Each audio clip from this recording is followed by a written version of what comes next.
बीड जिल्ह्यातील मासाजोग या गावी सरपंच संतोष देशमुख यांची हत्या अत्यंत निर्गुणपणे केलेली आहे. यामुळे महाराष्ट्र राज्य हादरलेले आहे. महाराष्ट्र राज्याच्या घराघरात एकच चर्चा चालू आहे की सरपंच संतोष देशमुख यांना न्याय मिळाला पाहिजे. परंतु बीड जिल्ह्यातील काही नेते म्हणत आहेत की बीड जिल्ह्याची परिस्थिती ही बिहारसारखी झालेली आहे. मी त्यांना सांगू इच्छितो की बीड जिल्ह्याची परिस्थिती गुंडांनी अफगाणिस्तानसारखी केलेली आहे असं म्हणणं वावगं ठरणार नाही.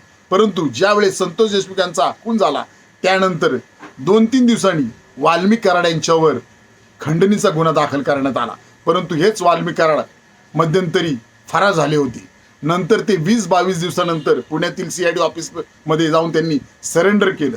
ही बाब अत्यंत संशयास्पद आहे. म्हणूनच रिपब्लिकन पार्टी खरात पक्षातर्फे आम्ही राज्याचे माननीय मुख्यमंत्री देवेंद्र फडणवीस साहेब आपणास मागणी करत आहे की वाल्मिक कराड यांची नार्को टेस्ट करा. मग सगळंच बाहेर येईल आणि नक्कीच या कुटुंबाला, संतोष देशमुख यांच्या कुटुंबाला नक्कीच न्याय मिळेल अशी आशा आम्ही बाळगत आहेत. त्यामुळे आम्ही मागणी करत आहे की लवकरात लवकर वाल्मिक कराड यांची नार्को टेस्ट करा.